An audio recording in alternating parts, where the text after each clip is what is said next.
Boa noite, povo de Deus, graça e paz, que a graça e a paz do Senhor Jesus encha cada coração que nos ouve e que de fato você se sinta abraçado pelo Todo-Poderoso. Nesse momento eu convido você a tomar parte conosco nesta celebração. Nós vamos convidar o Senhor para ministrar o nosso coração, para tomar parte conosco, pois esse encontro tem uma única motivação: adorar aquele que é digno, Deus vivo. Feche teus olhos. Deus, nós convidamos o Senhor para ser o centro, convidamos o Senhor para dirigir, para vir, ó Deus, visitar cada família, cada homem, cada mulher, cada criança, adolescente, jovem, adulto e idoso. Todos que fazem parte da família, desde o mais novo ao mais velho. Senhor, nós precisamos, com diferentes necessidades, precisamos da Tua ação. Vem, Deus, vem em nosso favor. Vem, Deus, em favor das famílias nesta noite. Fala conosco, nos dirige nesta celebração, em nome de Jesus. Amém. Vamos continuar adorando o Senhor. Estamos ministrando na série Família. Esse é o mês da família, maio, último domingo de maio. Uma oportunidade para fortalecer, para investir com a palavra de Deus na nossa casa, na nossa família. Eu Quero ser, Senhor amado. Diga ao Senhor, como um vaso nas mãos do oleiro,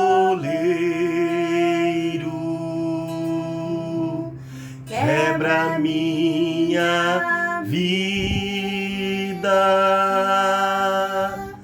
e faz-a de novo. Eu quero ser, eu quero ser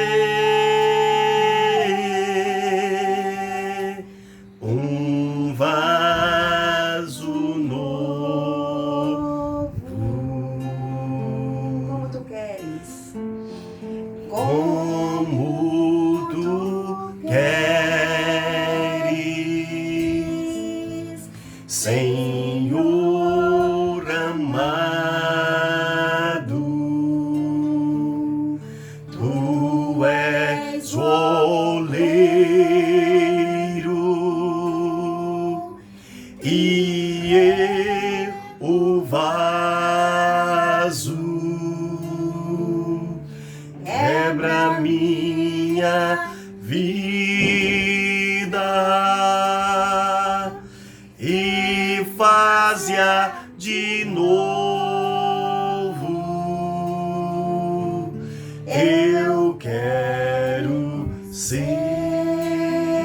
Aleluia, Deus. Eu quero ser um vaso novo.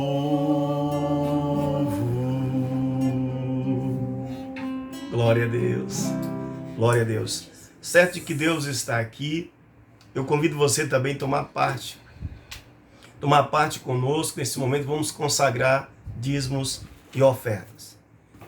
Nós vamos, neste momento, orar ao Senhor. Eu convido você que deseja cooperar com a obra de Deus.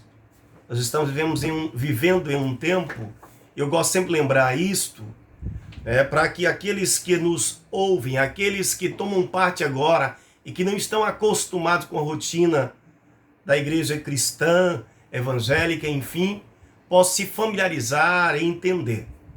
Nós estamos consagrando dízimo e oferta nesse momento por essa ferramenta, através desse culto online, porque nós estamos privados ou impedidos, por questão de saúde pública, de nos reunir nesse momento fisicamente no lugar estabelecido de culto. Sendo assim, é uma forma que a igreja encontra de, então, como comunidade, mesmo na distância, consagrarmos os nossos dízimos e ofertas. ou seja, o membro, o congregado, o novo decidido e temente a Deus, aquele que entende que dízimo e oferta é de fato gratidão a Deus e que tem essa liberdade no coração, esse desejo. Então tome parte conosco, nós vamos consagrar. Ó Deus eterno, nós te louvamos por aquilo que tu és. E pedimos que o Senhor, ó Pai, abra as janelas dos céus em um tempo onde, ó Deus, muitas famílias têm enfrentado, ó Deus, dificuldades. Pedimos misericórdia, ó Deus, abençoe aqueles que estão empregados, dá-lhes livramento desta peste, deste vírus, que eles possam se cuidar com prudência, vigilância e todo o cuidado de higiene pessoal necessário. Aqueles que estão desempregados, Deus abre portas em um tempo de crise. Só tu, ó Deus, que és dono do ouro e da prata, o Deus do impossível, pode fazer isso em tempo de crise. Nós colocamos em tuas mãos todos os que estão preparados para ofertar, porque o Senhor já abençoou, ele já tem esse recurso, por isso assim recebe a nossa oferta, o nosso dízimo. Continua, ó Deus, provendo o necessário, continua abençoando e abençoa também aqueles que estão desprovidos, que o Senhor possa conceder-lhes a oportunidade e conceder a graça, ó Deus, do emprego, daquilo que é necessário para a sua sobrevivência dignamente. Assim, Pai, nós consagramos um pouco do muito que recebemos, fruto do nosso trabalho, como gratidão a Ti, como ato de fé, como ato de devolver ao Senhor um pouco do muito que o Senhor tem nos dado. Abençoa a tua igreja, que nesse momento consagra dízimos e ofertas. Abençoa homens e mulheres. Abençoa a nossa despensa, a nossa mesa. Abençoa e recebe, Pai, nos céus, esse ato de louvor, em nome de Jesus Cristo. Amém. Vamos continuar servindo esse Deus maravilhoso. Eu convido você a abrir a sua Bíblia em Gênesis capítulo 1. Nós vamos ler 2 textos que servirá de base para o tema desta noite. Eu vou falar e depois vou repetir: a Bíblia, a família e as novas configurações. Eu vou repetir daqui a pouco. Vamos continuar a ministração sobre família. Portanto, você que assistiu, você que celebrou, você que tomou parte nas ministrações anteriores, então continue conosco. E você que está recebendo pela primeira vez, que você possa voltar no nosso canal, no YouTube, então acessar as demais ministrações sobre família, e então você vai entender a sequência ou também ser, assim, alimentado sobre esse tema também. Gênesis 1, 26 a 28 diz assim a palavra do Senhor. Aí ele disse: agora vamos fazer os seres humanos, que serão como nós, que se parecerão conosco. Eles terão poder sobre os peixes, sobre as aves, sobre os animais domésticos e selvagens, e sobre os animais que se arrastam pelo chão. Assim Deus criou os seres humanos, ele os criou parecidos com ele. Ele os criou homem e mulher. E Deus os abençoou, dizendo: tenham muitos e muitos filhos. Espalhem-se por toda a terra e a dominem. E tenham poder sobre os peixes do mar, sobre as aves que voam no ar e sobre os animais que se arrastam pelo chão. Palavra do Senhor. O outro texto que servirá então de ponto de partida e base para a nossa ministração está em Gênesis 2, 24. Vou repetir para que você possa abrir a sua Bíblia aí ou anotar. Gênesis 2, 24. Diz assim a palavra do Senhor: é por isso que o homem deixa o seu pai e a sua mãe, para se unir com a sua mulher, e os dois se tornam uma só carne. Palavra do Senhor. Eu convido nesse momento a presbítera Sileuza, que peço ao Senhor para continuar a falar conosco agora através da palavra pregada. Amém. Pai querido, Pai amado, continue falando aos nossos corações. Deus. Continue, ó Deus, abrindo a nossa mente, nosso entendimento, que o nosso ouvir, Senhor, seja um ouvir, Senhor, de qualidade, Pai. Amém, Deus. Para que possamos não só ouvir, mas que possamos, ó Deus, também praticar. Que possamos colocar em exercício, Deus, a Tua palavra. Em nome de Jesus, continue falando, Pai, em nome de Jesus. Amém. Amém. Nosso tema nesta noite, a Bíblia, anote aí, a Bíblia, a família e as novas configurações. Aqui estamos com a nossa família e nós vamos continuar esta ministração. Aquilo que Deus colocou no nosso coração. A palavra tem sido dialogada, eu ministro e na sequência a minha esposa, a presbítera Sileuza, vai estar também ministrando. Então juntos, como família, cada um na sua porção, nós celebramos ao Deus Senhor da família. A Bíblia e a família, esse primeiro momento eu quero fazer alguns destaques aqui, base bíblica sobre a família. Como lemos em Gênesis 1, 26 a 28, as Escrituras nos ensinam que Deus, depois de criar o ser humano, instituiu a família. Pai, mãe e filhos, como nós encontramos lá em Gênesis 2, 24. Deixará o homem, pai e mãe, unir-se à sua mulher. Como ele então determinou em Gênesis 1, 26 a 28, quando ele decide criar sua imagem e semelhança, homem e mulher, e então ordena que eles possam então gerar filhos e administrar e cuidar de toda a criação. Com o advento do pecado, com a vinda do pecado, com a entrada do pecado no mundo através do ser humano, e o decorrer da história, o passar dos anos, dos séculos, as culturas como um produto humano, como resultado da construção humana, foram desenvolvidas, provocando mudanças em lugares e épocas. Assim, vimos surgir na história diferentes configurações ou tipos de famílias. Trazendo para o nosso tempo a contemporaneidade para o Brasil, o novo Código Civil brasileiro, no campo do direito de família, traz o reconhecimento de novos tipos ou configurações de família. A família monoparental, as famílias mosaicas ou arranjadas, as famílias homoafetivas. Independente da configuração familiar, existem responsabilidades inegociáveis. Quanto às famílias, as novas configurações, na sequência, a presbítera Sileuza vai estar então ministrando um pouco mais sobre essas novas configurações. Ela que é também psicóloga de formação, cuja área, digamos assim, de ênfase e na sua formação abordagem sistêmica, e vai trazer para nós essa contribuição da psicologia junto então com a Bíblia, com a palavra de Deus, no sentido de diálogo aí, ciência e fé, para que a gente então enriqueça, para que a gente então alargue o nosso conhecimento e seja assim edificado para a glória de Deus. Então, como eu estava dizendo, volto a repetir só para fixar, para que você não esqueça, independente da configuração familiar que você pertença, que você faça parte, existem responsabilidades inegociáveis. E aí vamos destacar. Primeiro, compreender o papel dos cônjuges, ou seja, o papel então do homem e da mulher, o papel então de cada um nesse casal.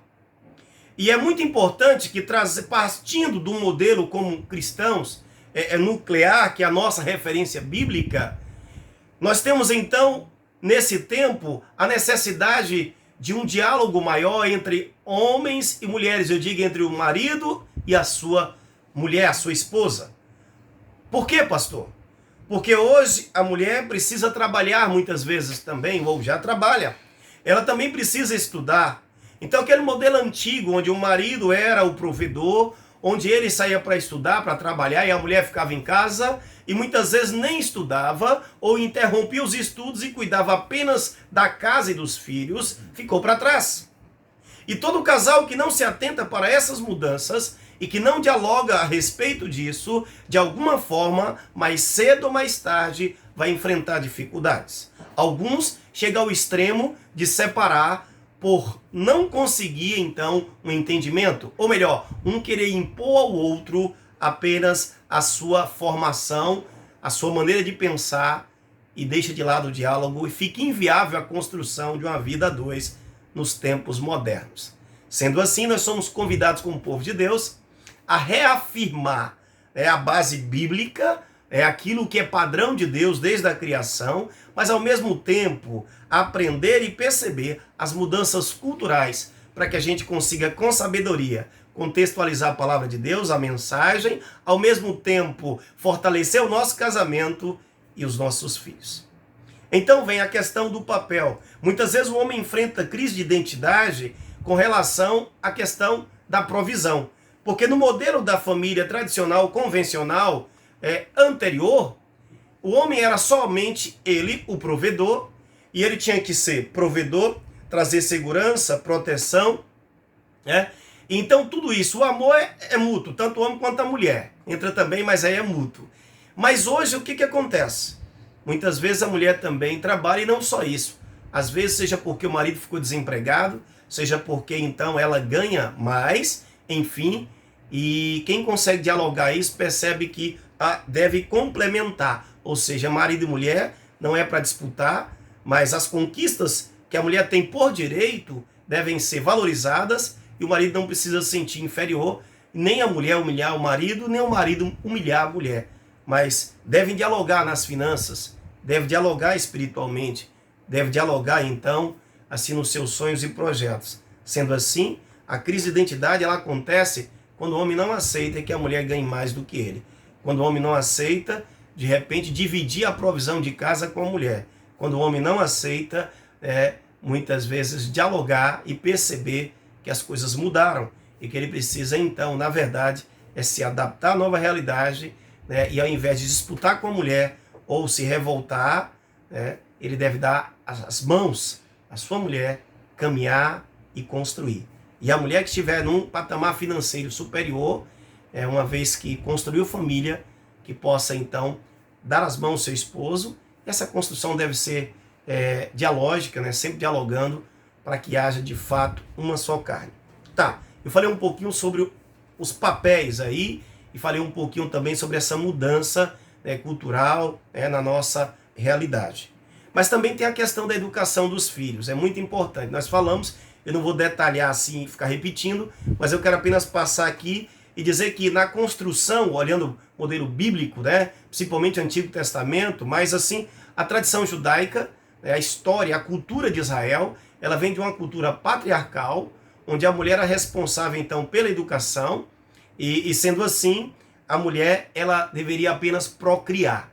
Ela não tinha direitos iguais ao homem na cultura judaica, e aí então ela tinha uma função distinta, que era cuidar dos filhos e gerar filhos. Quando esta não fazia isso, não gerava filhos, era então vista de forma negativa. Quando ela então não cuidasse dos filhos, também seria algo negativo. Então, na cultura judaica, o homem como patriarca, provedor, e a mulher então era vista apenas como aquela que procriava e cuidava da educação. Trazendo então para nós hoje, a educação, ela deve ser então partilhada. E aí cabe muito bem o diálogo. Já que tem alguém mais dentro de casa, se for mulher, amém, vai ajudar muito mais ainda. Mas se os dois trabalham, precisa então encontrar um equilíbrio aí, porque filhos são herança do Senhor, mas Ele confiou a nós essa mordomia para administrar, para educar e então criar os filhos. E se a gente então deixar na mão de terceiros, a gente não vai ter o que reclamar, ou pelo menos não pode reclamar depois se a gente não investir o tempo, principalmente desde quando nasce, aí os primeiros anos formativos. Respeito. O respeito é algo inegociável, independente do tipo, da configuração familiar. É preciso que a mulher respeite o marido, que o marido respeite a sua mulher. É preciso, como diz a Bíblia, que os pais não provoquem a ira os filhos, respeite os filhos também. Cada um tem o seu lugar. Os pais devem ter autoridade, delimitar, dar limite aos filhos, ensinar desde pequeno a respeitar os mais velhos, enfim, essa hierarquia, mas ao mesmo tempo incentivá-los a autonomia, ao mesmo tempo prepará-los para a vida. Isso é muito importante no temor do Senhor. Cuidado. né? É um princípio legal e é um princípio espiritual também. Os pais que são negligentes na educação que passa pela educação básica de valores éticos e morais cristãos, baseados na Bíblia, do povo de Deus, mas também a educação escolar, que é obrigação dos pais também, junto com o próprio Estado. Mas falando de família, obrigação dos pais cuidar para que os filhos tenham a melhor educação possível. E aí vem o ponto central decisivo, a educação espiritual. Não abra mão de investir nos seus filhos. Cuide deles, porque aquilo que você semeia hoje, amanhã você vai colher. Mas se você perde o tempo de semear, você vai ter dificuldade, porque para você colher aquilo que você não plantou, só quem faz isso é Deus. Portanto, invista nos seus filhos. Cuide dos seus filhos. Ore por ele. Cuide do seu esposo, da sua esposa. E nós temos famílias com situações diferentes. E aí eu quero destacar, que tem família que é só a mulher, que é cristã, o marido não é, os filhos não são, e ela, como diz lá em 1 Coríntios 7, eu vou trazer algumas instruções, alguns ensinos aqui sobre família a partir de 1 Coríntios 7 também, que nos ajuda. Em 1 Coríntios 7, dos versículos 1, 2 e 7, o apóstolo Paulo diz: melhor é que não casasse. Ele já vai e começa a dizer o seguinte, diz: olha, que bom seria que você não casasse, meu filho, minha filha, tá? Mas aí ele vai dizer o seguinte: se você não aguenta ficar solteiro, então você arque com a responsabilidade. Aí vem então os versículos 4 a 6 de 1 Coríntios 7. Diz assim: a mulher e o homem não têm poder sobre o seu próprio corpo. Não vos priveis um ao outro. Isso é importante. Ele vai dizer o seguinte, que na intimidade do casal, que o homem e a mulher não devem privar um ao outro dessa intimidade. A não ser quando for jejuar por consentimento, um acordo mútuo. Tem que ter sabedoria. Não pode nem jejuar sem o acordo do outro.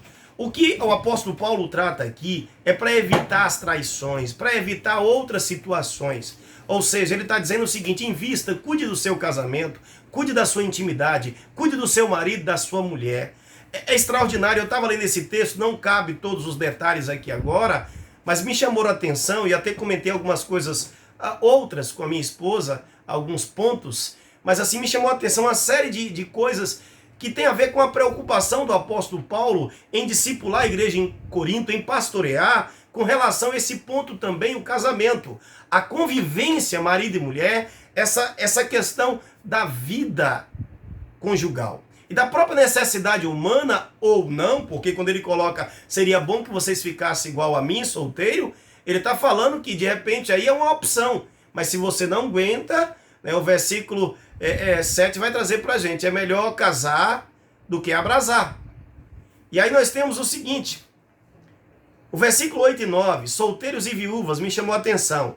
Ele diz: não casem. E aí justamente ele vai dizer: se vocês não conseguirem se conter, não conseguir segurar, e tem desejo e tem vontade a mais dessa intimidade, então case do que ficar abrasando. E ele tem todo um cuidado. Os versículos 10 a 14, ele vai falar, e aí eu quero fechar esse momento, que a mulher crente, me chamou a atenção, santifica o marido não crente e os filhos. Ou seja, se você, mulher, somente você, é serva do Senhor na sua casa, não se desespere, não se desanime, ou não desanime, creia, esta palavra é para você também. Você é instrumento de bênção. Continue intercedendo pelo seu esposo, continue intercedendo pelos seus filhos. Se não tem mais esposa, é viúva, separado, divorciada, enfim, mas você é coluna na sua casa, continua a profetizar a salvação, orar pelos seus filhos, netos, netas, enfim, pela sua família. Você é boca de Deus e, como diz a palavra, você santifica, abençoa a sua casa. Se for o inverso, pela mesma forma, se apenas você, varão, no casamento é servo do Senhor, não desista, continue orando pela sua esposa, pelos seus filhos e toda a família. Se você de repente é viúvo, de repente você é divorciado ou separado, enfim, continue na posição, tá? Você então é instrumento de bênção na vida da sua família. Dentre as novas configurações, destacamos a união homoafetiva, e aqui queremos fazer um destaque necessário. Talvez aqui esteja um público que a igreja, eu destaco, talvez aqui, esteja um público que a igreja ainda não tenha desenvolvido um discipulado, uma pregação assim específica. Para nós, é algo que nos chama a atenção, algo que precisamos conversar mais sobre, algo que precisamos então orar sobre, é algo que precisamos dialogar sobre. Devemos olhar para essas pessoas com amor e acolhimento, como Cristo fez. Olhando a caminhada de Cristo, ele fez isso com publicanos, com pecadores, e a última cena que estávamos a lembrar foi Jesus com a mulher adúltera diante dele e aqueles acusadores prontos com a lei de Moisés para matá-la, para apedrejá-la. E Jesus teve uma atitude reflexiva, de amor, e de ao mesmo tempo repreendeu aqueles acusadores, levou a mulher à reflexão e disse para ela: vai e não peques mais o resultado final. Então Jesus não foi conivente com o pecado, mas Jesus acolheu com amor aquela mulher. Nesse momento eu passo a palavra à presbítera Sileuza, que vai continuar a ministração sobre novas configurações de família. A semana passada nós falamos um pouco sobre a família nuclear, demos mais ênfase. Hoje nós iremos falar sobre novas configurações. A família relatada na Bíblia, principalmente no Antigo Testamento, está situada em uma cultura patriarcal, onde a mulher tem o seu lugar como genitora, função, procriar, gerar filhos e educação dos mesmos. Então, é algo que fica bem marcado no Antigo Testamento. Qual era o papel da mulher e seus ensinamentos para com os filhos. Mas hoje eu queria pegar uma família que, na verdade, ela não estava no padrão, né? É a família mononuclear. Então, o que acontece? Mononuclear não, monoparental. Então, foi o que aconteceu com Agar. Quando Isaac chega ao fim de amamentar, né, de amamentação, então ele é dado um banquete para ele. Só que o filho de Agar, ele começa, na nossa linguagem de hoje, começa a zoar a Isaac, né? Ismael começa a fazer zoeira com Isaac. Logo Sara, ela não gostou do que viu. E isso está registrado em Gênesis 21, do 8 a 20.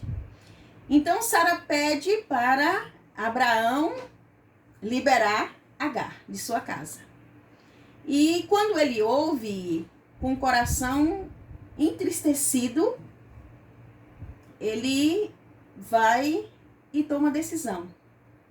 Só que Deus já tinha preparado o coração de Abraão para tal atitude. Então Agar pega Ismael e ela vai para o deserto. E eu quero ler alguns versículos dessa passagem. Diz assim: vendo Sara que o filho de Agar, egípcia, o qual ela dera luz a Abraão, caçoava de Isaque, disse a Abraão: rejeita essa escrava e seu filho, porque o filho dessa escrava não será herdeira como Isaque, meu filho. Pareceu isso muito penoso aos olhos de Abraão, por causa de seu filho. Disse, porém, Deus a Abraão: não te pareça isso mal, por causa do moço e por causa da tua serva. Atende a Sara em tudo o que ela te disser, porque por Isaque será chamada a tua descendência. Então, Agar, ela pega o seu filho e ela vai para o deserto. E quando ela chega em Berseba, né, que é o deserto, ela levou odre, né, levou água, e ela estava, enquanto ela tinha o que suprir seu filho, ela estava bem. Só que quando Agar, quando ela vê que termina a água, e ela se afasta, como o versículo fala que ela, no 16, afastando-se, foi sentar-se defronte à distância de um tiro de arco, porque dizia: assim não verei morrer o menino. E sentando-se em frente dele, levantou a voz e chorou.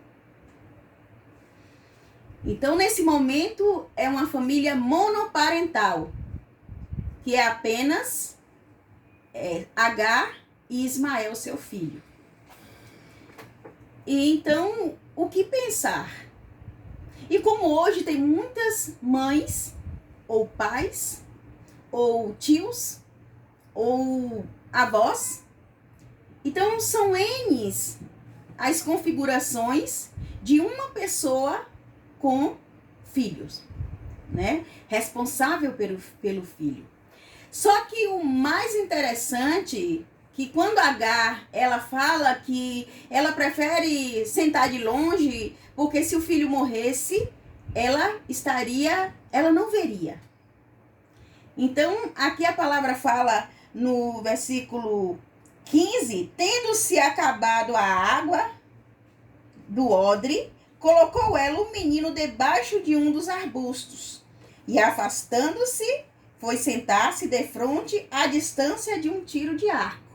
Ou seja, qual é a mãe que quer assistir a morte de um filho?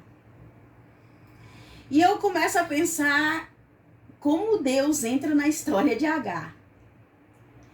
Ela sem perspectiva, num deserto, a água acaba.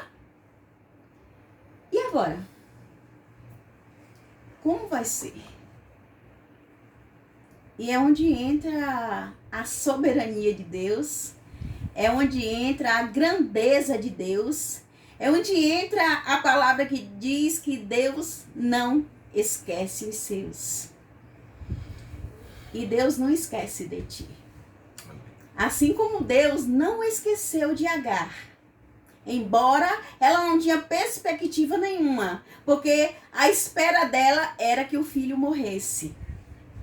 Mas Deus entra na história de Agar. Glória a Deus. E no versículo 17 diz: Deus, porém, ouviu a voz do menino e o anjo disse a Agar: não temas, porque Deus ouviu a voz do menino daí de onde está. Ergue-te, levanta o rapaz, segura-o pela mão, porque eu farei dele um grande povo. Abrindo-lhe Deus os olhos, viu ela um poço de água, e indo a ele, encheu de água o odre e deu a beber o rapaz. Deus estava com o rapaz, que cresceu, habitou no deserto e se tornou flecheiro. Habitou no deserto de Parã, e sua mãe o casou com uma mulher da terra do Egito. E eu creio que como ela esperou a morte do filho, ela não esperou provisão nenhuma. Porque quando a gente espera algo, a gente espera que Deus vai suprir, a gente tem essa fé, a gente fala, não irá morrer de fome. Porque eu sei que Deus vai prover.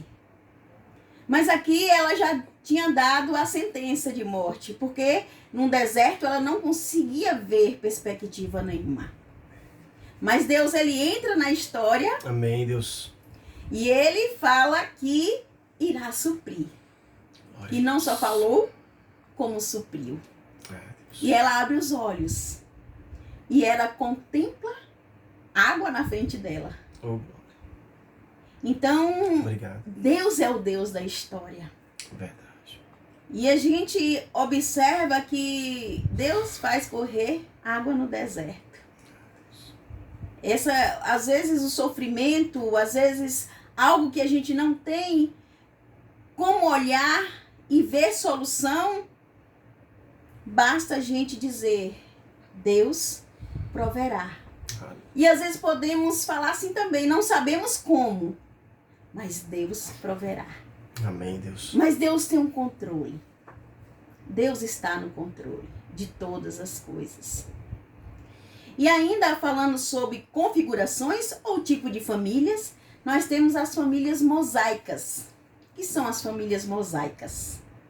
As famílias mosaicas configuradas hoje são pais que, às vezes, viúvo, às vezes separado, se unem a outra família, cada um traz os seus filhos e ali forma uma nova família. Ali forma-se uma nova configuração de família. Então, essas são chamadas famílias mosaicas.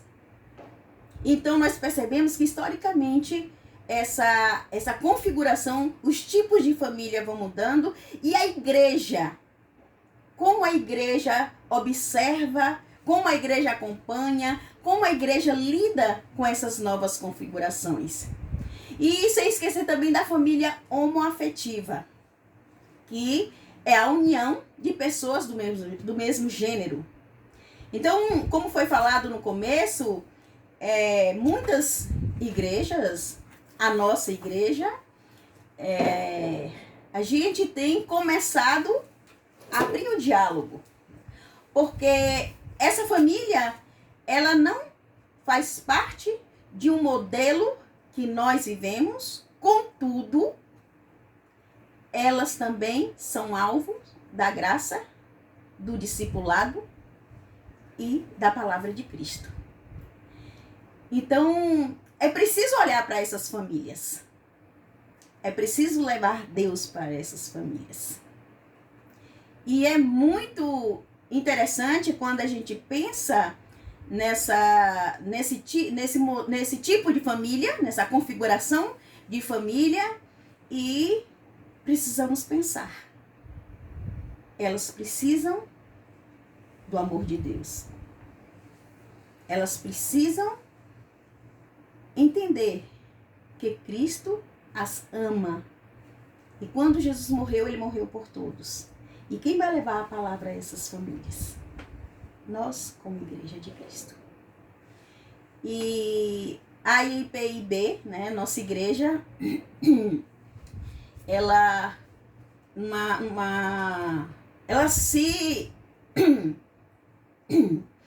a nossa igreja, ela se posicionou quanto a essa questão. E é pastoral sobre igreja e a sexualidade. A IPI do Brasil confirma que as escrituras sagradas, o Antigo Testamento e Novo Testamento, são nossa única regra de fé e prática. Afirma o matrimônio como dádiva de Deus, estabelecendo desde as primeiras páginas sagradas a Bíblia e sedimentada por toda a tradição cristã, conforme Gênesis 2, 24. Crer que o casamento heterossexual entre um homem e uma mulher representa a perfeita expressão da união conjugal proposta por Deus ao seu povo eleito e santificado, assim como na figura de Cristo e sua igreja, que diz: maridos, amai vossas mulheres, como também Cristo amou a igreja e a si mesmo se entregou por ela. Então, a nossa igreja, ela se posicionou quanto a essa questão. E ela vai além no que diz respeito a afirmar o que a palavra diz, mas ela também vem abrindo os nossos olhos para o outro que precisa do evangelho, como essas famílias homoafetivas. Nós não podemos ignorar, como Cristo, ele não ignorou nenhum tipo de família ou indivíduo. Então, Cristo, ele antes, quando fala para a mulher adúltera, que os outros refletem, começam a refletir